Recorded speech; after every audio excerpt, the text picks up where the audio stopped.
Charles, I've been on a whirlwind road trip throughout the nation, and we had a little bit of my fault, of course, but a little bit of a time zone problem tonight, so we're starting a little bit late, but better late than never. How are you there in the residential library? Looking good. Thanks so much. No, I'm doing well. I have become addicted, in quotes, to using Gemini, the AI search engine, or whatever you want to call it, of Google. And it's really remarkably good in its own right, and so much better than Grok at the moment. I'm sure they're going to be vying back and forth. But the other thing I'm doing, which I'm sure everyone will be delighted to learn about, is this afternoon, I'm going to be using AI to improve my tennis game. Believe it or not, there's a complex here in Penang where there's a half a court rigged up with cameras and whatever, and the balls are fed to you. You hit the balls. They tell you how fast the return would go, where it would land, and give you video of your swing, which is a far better approach than going to a wall and hitting a ball against a wall, because that really actually doesn't help that much. So that's very far off topic from the subject of the dirty diaper wearing idiot from Minnesota, Ilhan Omar, and what's going on as many Somalis fleece, not simply Minnesota, but there are reports now out of Ohio that the Somali community is doing the same thing there. And I guess, where there are these type of Somalis, there's going to be fraud everywhere. And just to be clear to the audience and to potential critics, I suspect that Erica Kirk is also a Somali, because she's engaged, I think, in the same sort of fraud, using, pretending that she has a valid right to step into Charlie's shoes just because she happened to be married to him for a little bit. That is not the way public charities are supposed to operate. Yeah. So, starting first with Somali, I noticed that Netanyahu, Israel, had signed an Abraham Accord with an entity designated as being Somaliland.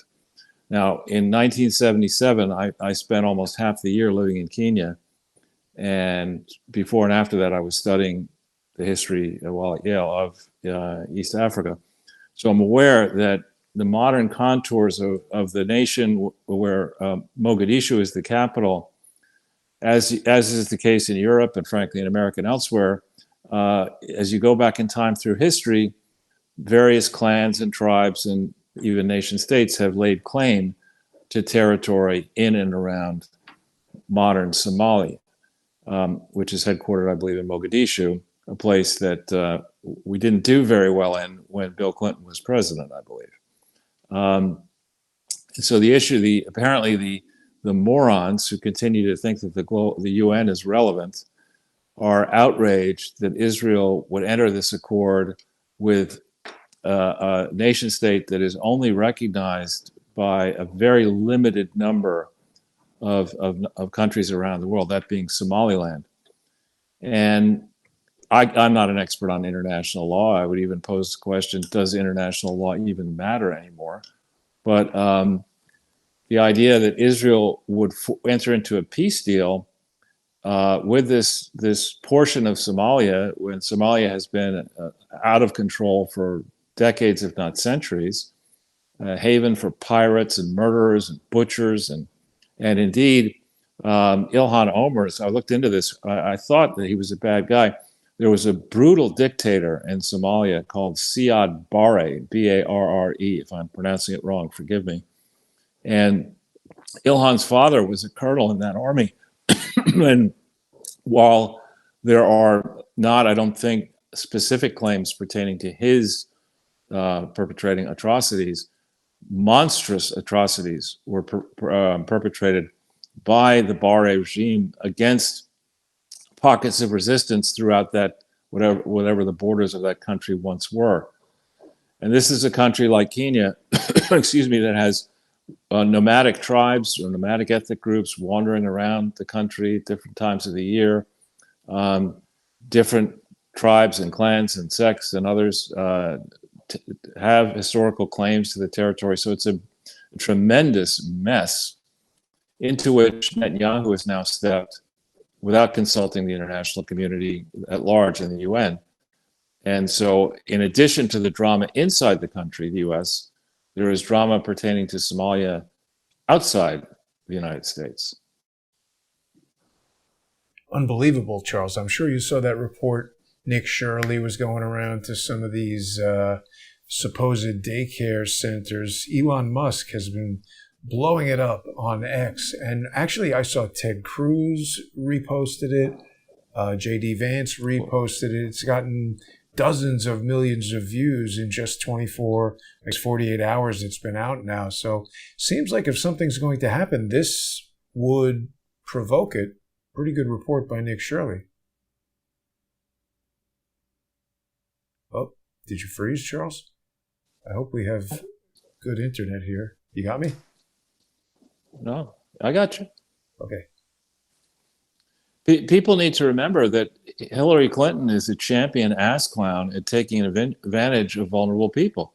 Her first book was "It Takes a Village Idiot to Raise a Child." Oh, I mean, I'm sorry, I put the idiot in. Takes a village to raise a child. All about the obligations that communities have beyond the familial obligation to assist in raising children. And when you take that approach, when parents delegate or abandon responsibilities for raising their own children, you end up with this kind of bullshit where fraudsters, I mean, it's very easy to slap a picture, particularly of a troubled child, onto a fundraising appeal and raise all kinds of money. So what these people, I think, have been doing, Hillary Clinton included, and Chelsea and Bill and others, and Barack Obama and the Bushes, making an argument when you're a former world leader or current world leader or an aspiring world leader that you ought to take donations and you're responsible enough to steward those donations and apply them for the benefit of vulnerable children, vulnerable communities, and you steal that money, you should be, you should be permanently barred from holding a position of any kind of trust. You should serve a long prison sentence. You should lose all of your assets. There has to be a mark. You can't be allowing these Somali ass clowns and other ass clowns like Erica Kirk and Hillary Clinton and others to be going to these celebrity gatherings and slathering one another with praise for their good works, when in fact what they're doing is stealing tens of millions, or if not more, dollars. And in the case of if they're stealing government grants, they're stealing money that we don't even have. We're borrowing that money as a nation. Yeah. No, it's crazy. Good on Nick Shirley, if that's his name, for just as a young guy, all he did was just go to the addresses that are listed on some of these supposed do-gooder organizations to discover, in many cases, they don't have anything going on.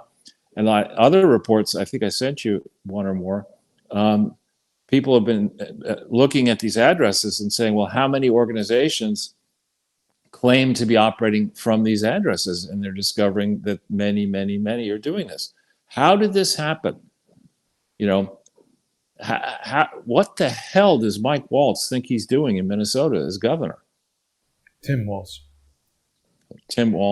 Mike Waltz, whatever the hell his name is exactly.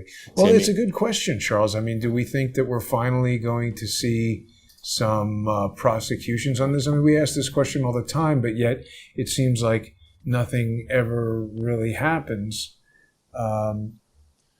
Well, that we should even have to ask a question like this. I mean, it'd be one thing if we were sitting there as a nation of 335 million people, if that's the number, spending, let's call it $1 trillion a year on government. We're spending closer to 10 trillion. And we have to seriously sit here in the face of what we see and the decade of work you and I have done together and wonder whether our own government is going to do anything to police this kind of fraud. That we would even have to think that. Tells you how fucked up the system is. And enough of these congratulation parties when suspects are apprehended in horrible crimes and you get 25 idiots standing in front of a microphone congratulating one another for the excellent work they did, never getting to the true bottom of the crime. Why is James Comey a free man today? I mean, that guy, for the work that we've done was inside the mechanism that was supposed to be policing crime and bringing people to justice for more than a decade. He led the quote investigation into the Clinton Foundation in 2001 through 4, in that time period roughly, and managed to miss a monumental fraud that has been compounding ever since. He was also in charge of the FBI when there's new revelations out of Chuck Grassley that the FBI field agents had monitored conversations in which Hillary Clinton was shaking foreign donors down for contributions that couldn't be made to her campaign. So people were suggesting they be routed to the Clinton Foundation. The FBI had this information in 2016, reported it, field officers report to HQ.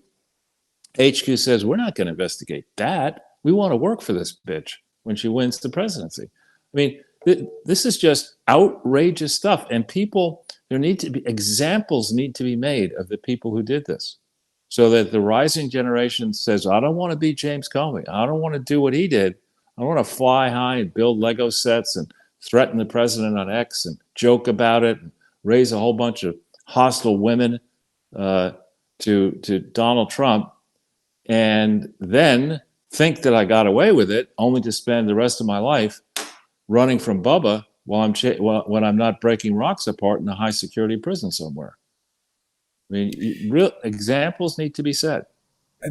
I hope they'll do it, Charles, but it's hard to have confidence. I know I talk about my legal cases a lot, not because of me, but because it's been my first real hard lesson in federal court. And I have to say, my cases are completely unimportant compared to all the stuff that you're talking about, but it's like a microcosm for what's going on. No matter how right I am, the judges don't say you're wrong for this or that reason. They just ignore the things that I say that are clearly correct according to the law and go to some other tricky thing to, wipe out my case. I think that James Comey and people like him know that this is just the way they do it, and it's virtually impossible for them to get in trouble. Well, I mean, the way I distinguish between two sets of issues, on, for example, the Clinton Foundation, anytime you get close to bringing people to justice, they trot out Andy McCarthy, a former U.S. Attorney Office guy in the Southern District, and he patiently explains to you all the process reasons why nothing's going to happen. I am not interested in perpetuating a process where vulnerable people don't see the money that we borrow to send to them, because instead the people who make the decisions about judicial prosecution and non-prosecution in this process chain are connected to the very charities, and I'm not saying McCarthy is, but there are others inside the system who are, flagrantly abusing what are supposed to be charities that are not supposed to be involved in profit-making activities or partisan political activities. I mean, here you have a guy who I think in history will be seen as a complete buffoon and fraud, and that is Barack Obama. Here you have a windowless, disgusting building rising to 265 feet. That's a tall building that's going to house no physical records of this guy's presidency. And we haven't been able to study his presidency because we haven't been able to have access to the records, even though it is now, next year, it'll be 10 years close to 10 years that he left. You have the Clinton precedent. He can have a penthouse apartment atop some trailer, a double stacked trailer wide, or whatever you call it, double trailer thing, overlooking the river there in Arkansas. His wife is now, they bought another adjacent charity complex that they're going to use to house Hillary's Secretary of State records. There's no provision that I know of that says that secretaries of state get their own Secretary of State library. There's no such legislation. So why she would get to do that is beyond me. The Bush family has two separate presidential libraries. And as a guess, Donald Trump will die, and 700 years later, there'll be a Trump library. I mean, the swamp is going to do everything they can to slow down any kind of library for Trump. So, I mean, I've been patient on this, and I'm not actually playing for prosecutions. I'm playing to lay out what actually truly happened. And at some point, decent people in the future are going to say, a pox on the Clintons, a pox on the Obamas, a pox on all the people who would abuse these charities. And someday justice will be served. I hope that's true. It's going to be served cold because it's taking forever. The service in this justice sucks, Charles. Let's go. some cold food is good. Yeah, not this. But, there was that, going back to the Turning Point USA, because it's not just the Somalia like it hot. It's, as we said, we're not biased towards just Democrat grifting. You've been pointing out lots of issues with the Turning Point USA frauds and stuff like that. That Wolves and Finance guy, Zach, has a new video out today. He's zeroing in on the P.O. box in that UPS store at the shopping mall where, a couple $1,000,000 have gone there. I don't know why the videos that you've done, I mean, his videos come out, he's getting, 400,000 views in 2 days. You have gone right to the heart of the matter there.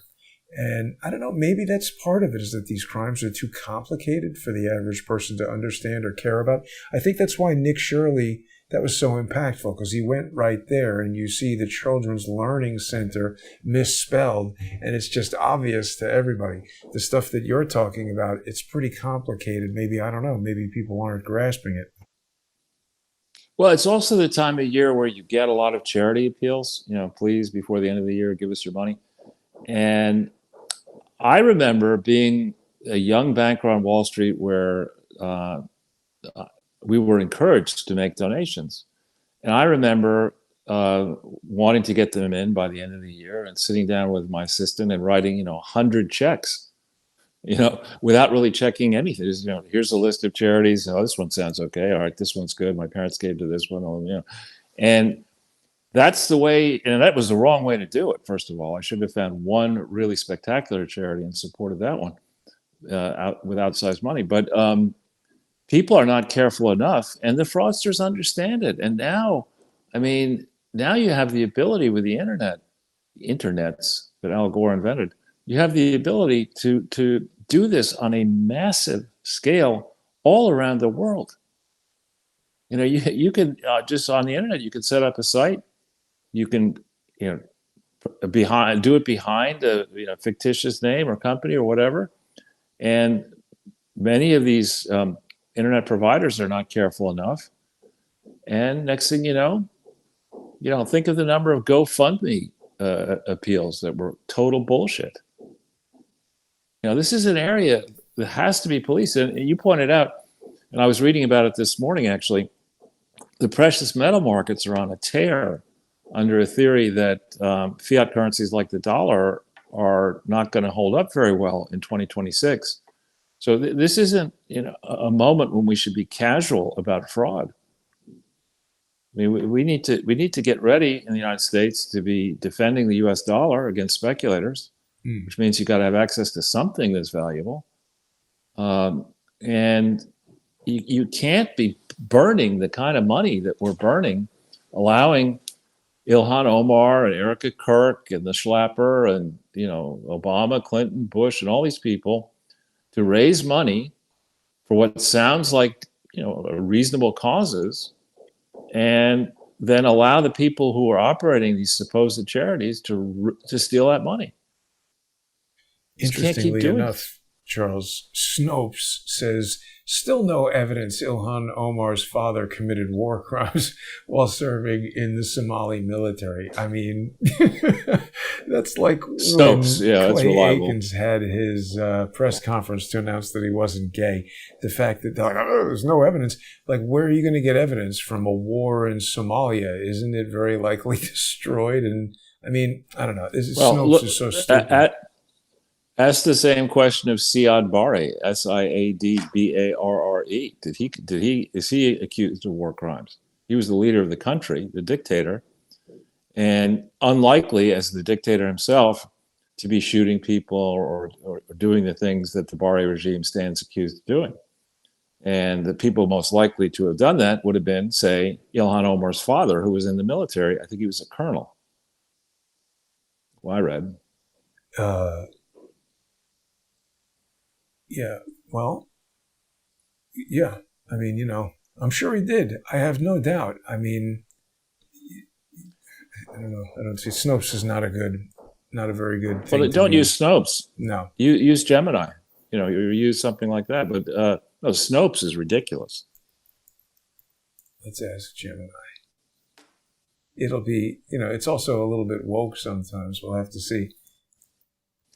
And also while you're doing it, I would encourage people, or I would note that even Gemini says, and that Gemini is correct, that you don't just accept their answer. You've got to, if you think it's wrong, push back, and because it does make mistakes, and you get your best answers when you know something about the subject matter and can push back, as I do in the things that I've been asking about. Here's a What? colonel in the Somali. What was that? It's sometimes things are making sound. When I'm on the road, I have a different system for working the sound. So Gemini's answer was blasting sound that was coming onto our broadcast. So anyway, let's not ask Gemini. We'll have to research that on another day. I think there's very little doubt that there's fraud going on there in Minnesota. Whatever it is her father did when he was in Somalia, that's a separate issue.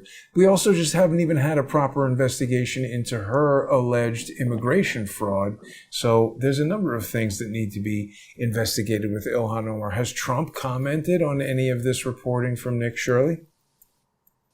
I don't know. I would guess he will. I mean, it's late Sunday your time, so as a guess, there will be a comment in the morning. Fox has a story here where they're saying Tim Walz pushes back on Minnesota fraud allegations following viral daycare video. Independent journalist Nick Shirley documented visits to facilities that allegedly received millions in state funding. And the Minnesota look, they got Nick Shirley right there on Fox. He's blowing up. This is a career-making story for him, so congratulations to him. Minnesota Governor Tim Walz is pushing back against fraud allegations after a viral video showed visits to multiple child care centers in the state, including one that allegedly received millions of dollars in state funding despite appearing largely inactive. The other thing is, it wasn't, the people who are pushing back here against Nick Shirley, or at least that I've seen, have said, oh, it's Christmas or it's Sunday or whatever. But the guy, there was a gentleman who Nick Shirley kind of met with when he was there, who clearly was, like a Bob Bishop type of guy who just lived in the area and had been investigating this for months or years. He said, the guy who's working with Nick Shirley said that he had been there dozens or even hundreds of times and never had seen any children there. So it's interesting how people are pushing back. Well, just to remind you of the time I was supposed to meet with a top person at the Small Business Administration in Washington, D.C. And I go into the office of the Small Business Administration, and that person's picture is on the wall. And I say to the guard, I'm here to meet with so-and-so. Who's that? The guard says. Well, that's the person who's on the wall right behind you. I don't know her. You go through like 10 minutes negotiating to get in to see the person. I get off on the floor, and there are all these morons with the government badges on a string tie around their necks, with big cups of coffee and gigantic pastries, walking around looking like zombies. I go up to one of them, and I say, I'm here to meet with so and so. Who's that? Well, she runs your department. You ever heard of her? Nope. Well, where do you think she might be based? On this floor. I don't know. Then I meet with her, and she's a complete moron. So that's in a supposedly well-run part of the government. You can imagine what it's like in Minnesota in a state government office. Yeah. In the winter. Maybe the true answer that we're going to get from Tim Walz is that actually, all these people in the charity are working from home. Oh, yeah, to educate these children. Right. That story reminds me of the time they were like, hey, you got ID, Nick Brady? Yeah, exactly. It's very unprofessional. Well, Charles, we're going to make our way over to the First Amendment Forum. We'll dig into more of this story and try and figure out what it is that Tim Waltz was talking about, but people are going to be able to join us. If you've been watching and enjoying this road trip, please become a sponsor on subscribestar.com/crowdsourcethetruth or patreon.com/crowdsourcethetruth. Also on crowdsourcethetruth.substack.com. And of course, people who follow me on X at JG_CSTT, you can subscribe there. Gas, hotels, all that, costing tons of dough. If you enjoy the show, please become a sponsor. We'll be right back.